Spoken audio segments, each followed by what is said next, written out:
7th class में आपकी हिंदी अध्यापिका श्री सुरेंद्र रानी शर्मा SKM पब्लिक स्कूल से आज फिर हम अपनी व्याकरण पुस्तक के साथ व्याकरण पुस्तक की कार्य से भी आप अपनी लेसन नंबर 3 कौन सा लेसन नंबर 3 संधि पढ़ेंगे। संधि सभी बच्चों को थोड़ी सी मुश्किल लगती है, परंतु ध्यान से यदि हम सुनेंगे और समझेंगे तो हमें अच्छे से समझ में आ जाएगी। तो कक्षा 7 विषय हिंदी व्याकरण पाठ 3 संधि भाग ए क्यों? क्योंकि हमारी संधि का चैप्टर 2-3 वीडियो में चलेगा, 3-4 में भी चल सकता है, इसलिए भाग 1, 2, 3, 4 ऐसे करके मैं आपको अलग अलग समझाऊंगी।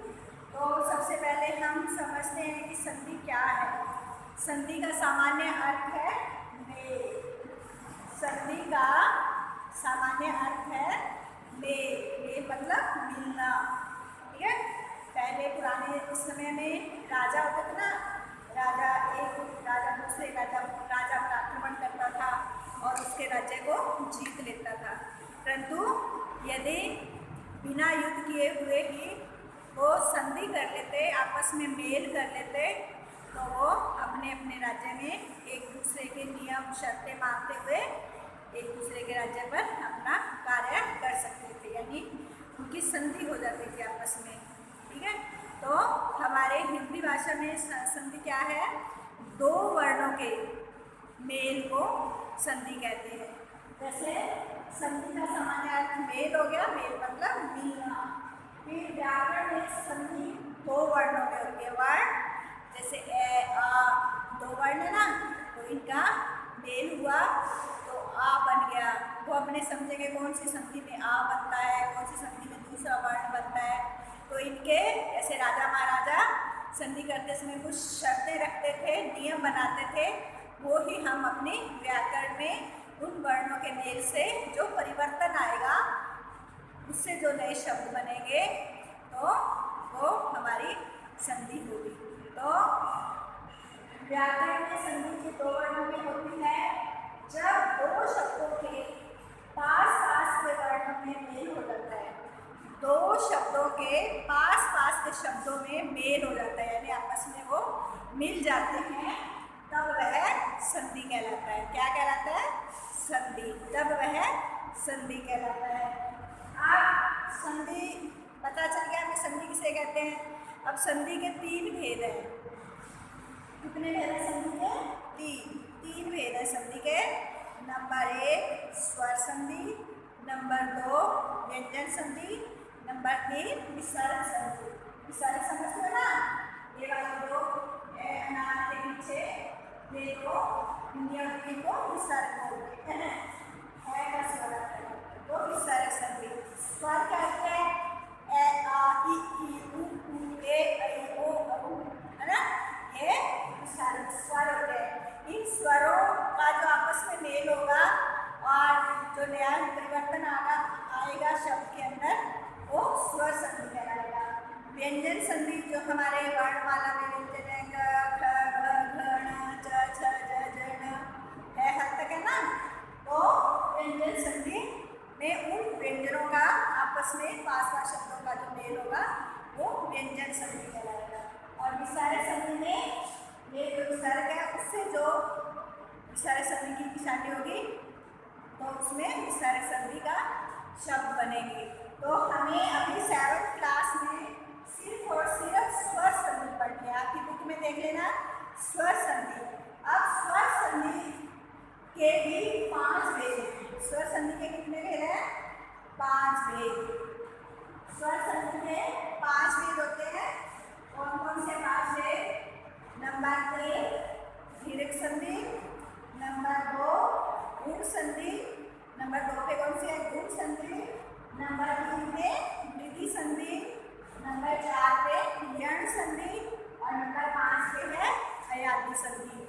तो हमारे 7th के सिलेबस में हम ओनली अकेले स्वर संधि ही रखेंगे। कौन सी संधि रखेंगे?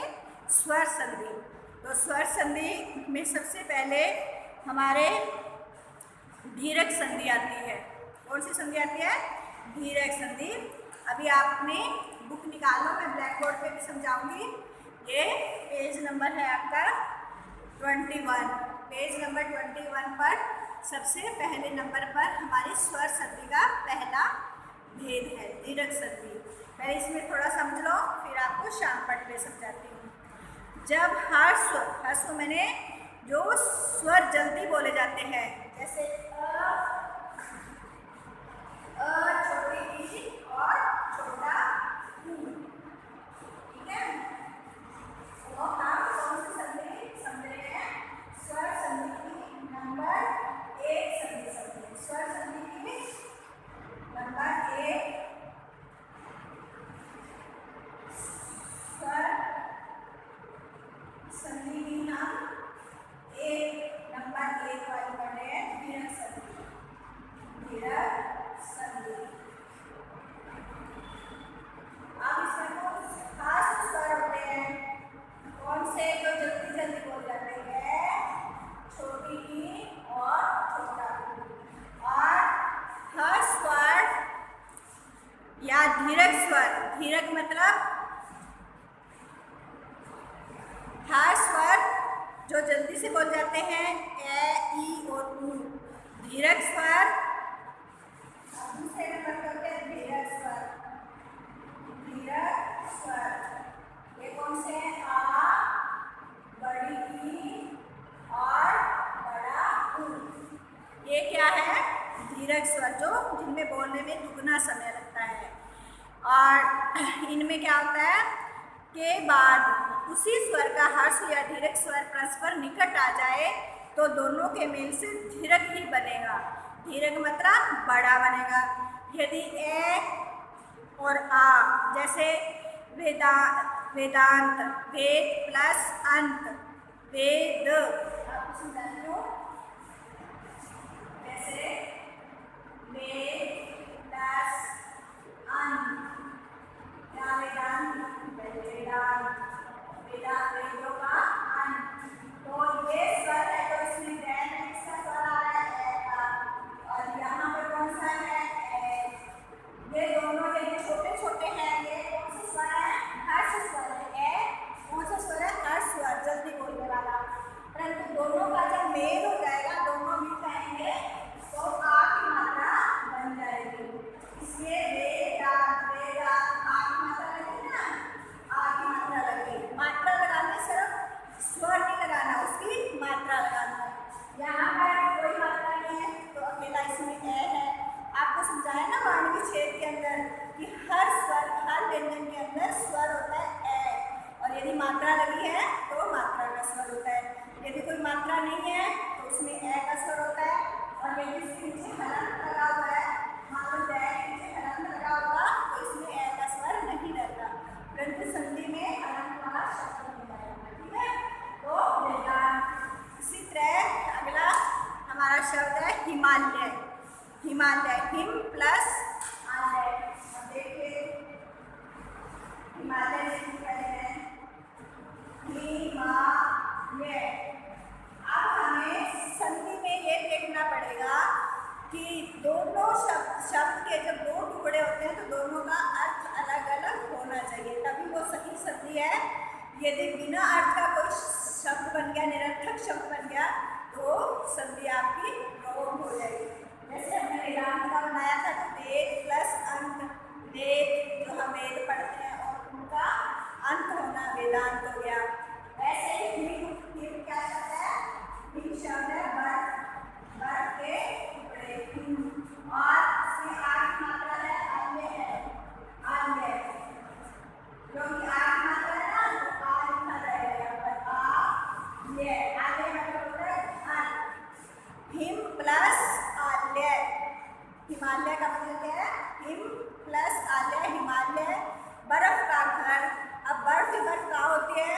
हिमालय पर्वत पर है, क्योंकि वो बहुत ऊंचा है और ऊंचे में -डिग्री में होता है टेम्परेचर, तो वहाँ बर्फ जम जाती है, इसलिए वहाँ चारों तरफ बर्फ ही बर्फ देखने को मिलती है। तो हिम प्लस आल्य, इसका टुकड़ा मान लो हिम प्लस आल्य था, आपने हिमालय शब्द निकाला है तो इसमें मैंने कौन सा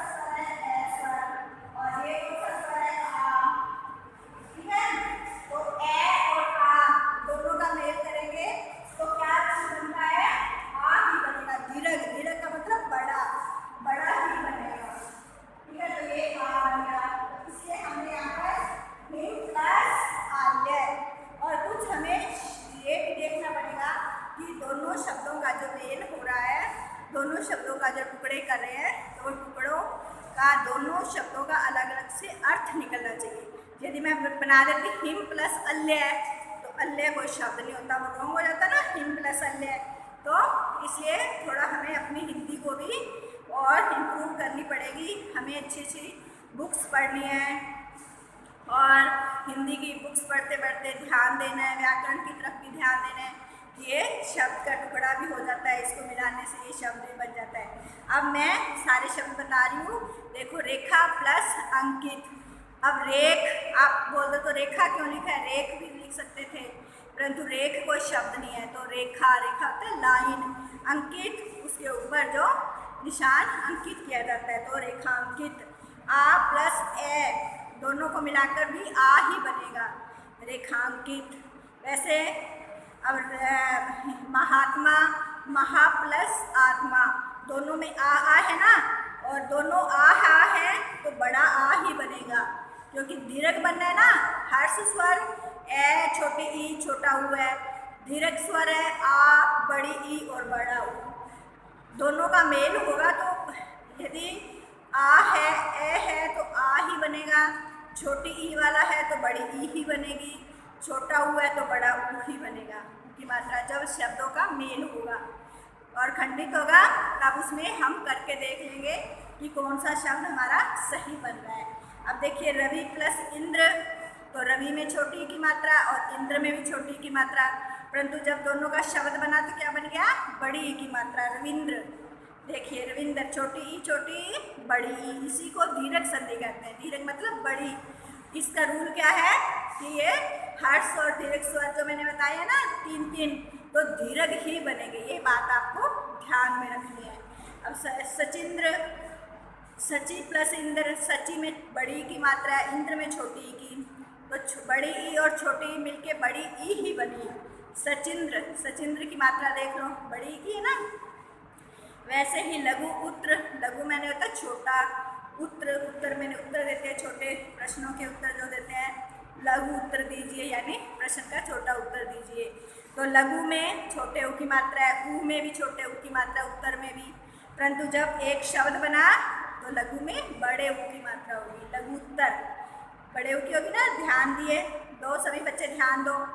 तो इसी को दीर्घ संधि क्या कहते हैं, इसी को दीर्घ, यानी दीर्घ मैंने बड़ा स्वर बनना।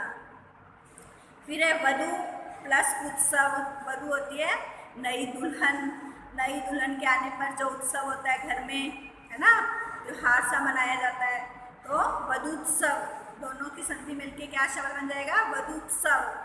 अब देखो, वधु में बड़े ऊ की मात्रा है, उत्सव में छोटे ऊ की है, परंतु शब्द में कौन सी बनी, वधूत्सव में बड़े ऊ की मात्रा ही लगी। जो स्वर होता है वो लुप्त हो जाता है, उसकी जगह वो ऐसे लिखा जाता है। सभी शब्द देख लो, जैसे आ की मात्रा है तो आ, जैसे अंकित है तो ए लुप्त हो गया, रेखांकित हो गया, है ना। तो जो स्वर है वो लुप्त होकर उसकी मात्रा लग जाती है।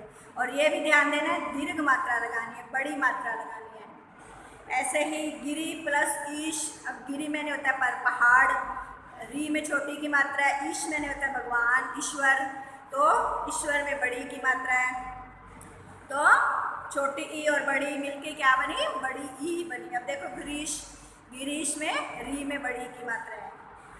सती प्लस ईश, सती में बड़ी की मात्रा है, ईश में बड़ी की मात्रा है, तो सतीश, तो वो बड़ी ही रहेगी, दीर्घ ही रहेगी, इसीलिए इसका नाम दीर्घ संधि है। अब है लघु प्लस उर्मी, लघुर्मी। वधु प्लस ऊर्जा, वधु में बड़े ऊ की मात्रा है, ऊर्जा में ऊ में बड़े ऊ की मात्रा है, बड़ा ऊ है, तो वधूर्जा।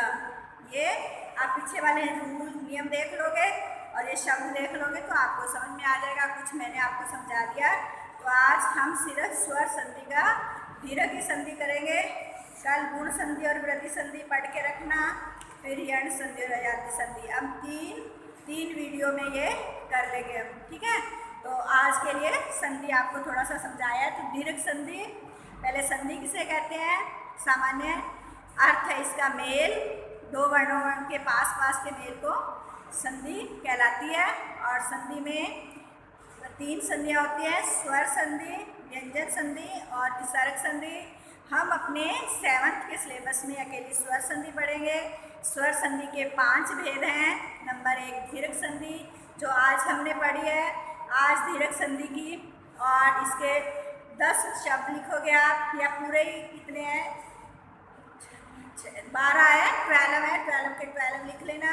और दीर्घ संधि कैसे बनती है ऊपर, वो भी इसकी डेफिनेशन भी लिख लेना। तो दीर्घ संधि सब बच्चे याद कर लेंगे, और गुण संधि और वृद्धि संधि की रीडिंग लगा लेंगे, ताकि कल वाली वीडियो में आपको दोनों अच्छे से समझ में आ जाए। जो हम थोड़ी पहले रीडिंग लगा लेते हैं, अपनी आंखों में से निकाल लेते हैं, जो हमें समझ में नहीं आया तो होता वीडियो देखकर मैडम के समझाने पे वो हमें जल्दी समझ में आ जाता है। अब आप छोटे बच्चे नहीं हो, 7th क्लास में हो गए, पढ़ने का तरीका सीखो। जो भी चैप्टर आपको आगे वाली वीडियो में करवाया जा रहा होगा, उसकी यदि आप, चाहे कोई भी सब्जेक्ट हो, चाहे मेरी हिंदी हो, चाहे इंग्लिश हो, मैथ हो, साइंस हो, यदि उसकी पहले थोड़ी सी देख लिया जाए उसकी भूमिका को, तो वो जल्दी समझ में आ जाता है। और अब हमें अपने आप को पढ़ने वाला बच्चा बनाना है, अपना खुद ध्यान रखना है कि अब टीचर नहीं कहेंगे बार बार कि पढ़ो बच्चों पढ़ो, ये काम करो वो काम करो, क्योंकि आपको आगे बढ़ना है, पढ़ लिख कर कामयाब होना है ज़िंदगी में।